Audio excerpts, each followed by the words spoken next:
So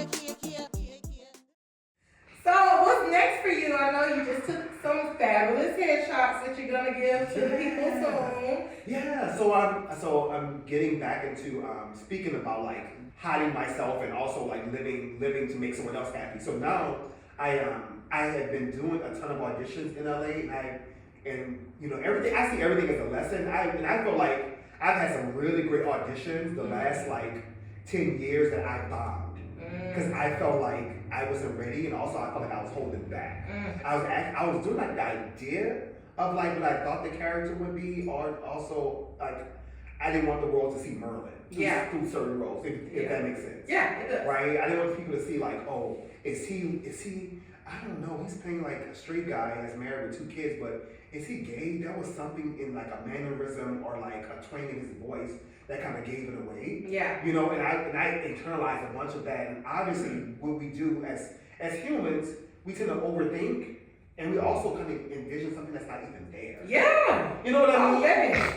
Just mind thinking the things not even there. And we self-sabotage a lot. And so I did that. And I had some big auditions that I felt like I bombed looking back. And it took one of my instructors during the pandemic. I found this, through the course of me being in LA, I had been studying like off and on, but they've always been like middle-aged white women in the business. But I decided in the pandemic, I found this one lady, shout out to Christine Horn. She's an actress. She's been on Power. She's really great. She's a working actress. She's so great. I found her during the pandemic, just online, looking around, and she looked at me and we had a conversation. We had an interview. I sent her some takes of myself, and she said to me, Merlin, you're a chameleon. She's like, you can play anything. She's like, but she said, you have to do this one thing for me. She said, watch more television. I said, I don't get it. She's like, watch more television because it's about style. It's about tone and style. She's like, she said, I can tell you're not watching television. I can also tell you're great with the shit you come up with just off the fly. Right. So you're great. She's like, that's like comes natural to you. Yeah. She's like, but if you watch television, it's like a formula. She's like, use what you're doing, but style it in the way that television works. Like if you watch a show like Law and Order, it shoots different than something like Insecure. Right? It's totally different. She said, just watch it for style. Because what you're coming up with is amazing. But if you watch the style, you can kind of like use your style and marry that with the style that's on television. Right. I said, I get it now. Yeah. You know, and so I needed her to pour into me, and she did. And so I signed with a new agent recently, and she also told me to take some new headshots and let's get going. Let's get this shmoney. Let's get this shmoney. You know, get the coin. Yeah, and I'm more confident now, and I know who I am. Yeah. As an actor, I know who I am as Merlin, and so watch out. Watch out now, honey, because Merlin's coming. Just like JT. Just like JT.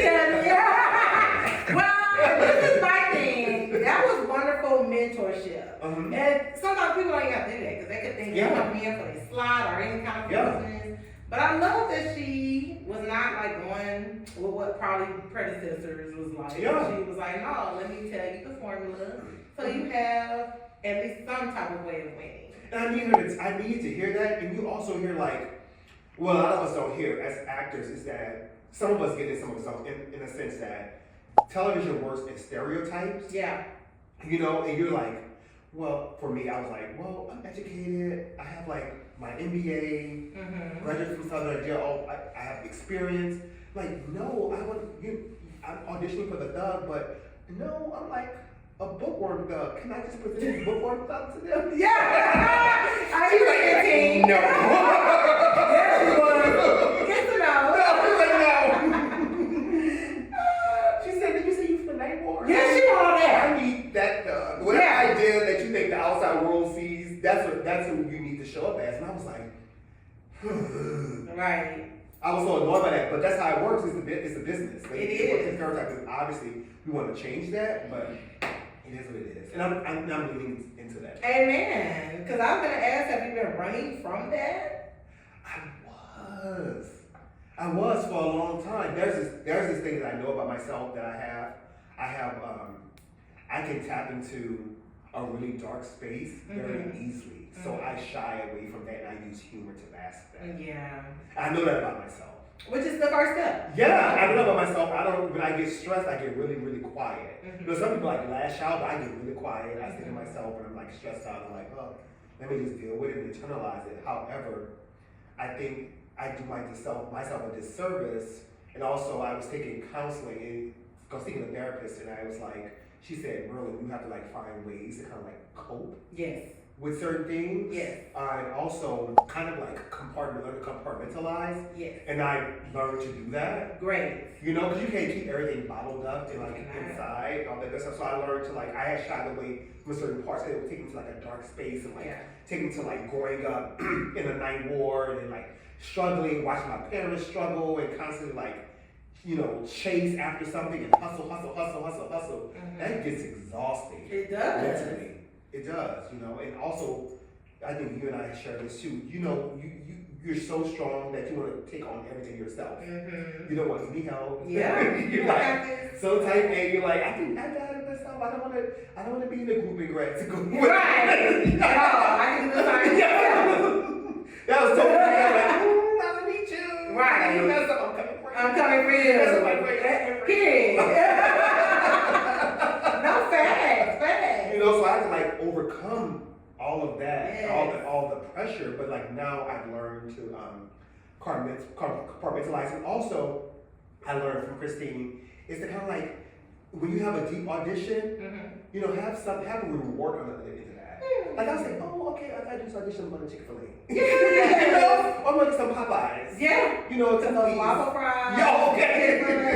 Yeah. Right? And Popeyes. And a biscuit with honey. Hey, man, come on, honey. Because you heard it. Yeah, I heard it. So I always tell myself, like, oh, I'm going to go to Popeyes after this audition. Yeah, come on. I'm going to go to Popeyes and do my thing. And I can do like, I'm to the thuggest of the thug. I'm just making up a new word. The thuggest of the thug to a drag queen. Yeah. Along the entire spectrum. And I've done it. I've seen it. If you see the tapes, you will be amazed.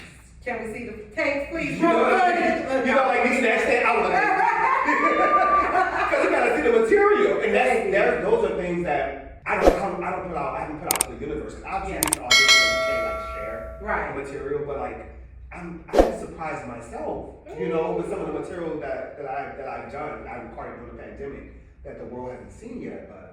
Come on, talent? Yeah. That's talent. Yeah. But I have to recognize that. My grandmother used to always say, she's like, Merle, you are special. You're gonna be great. And I never understood what she was saying. She always said, you're gonna be great. I just never understood.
Welcome to the world of Kia.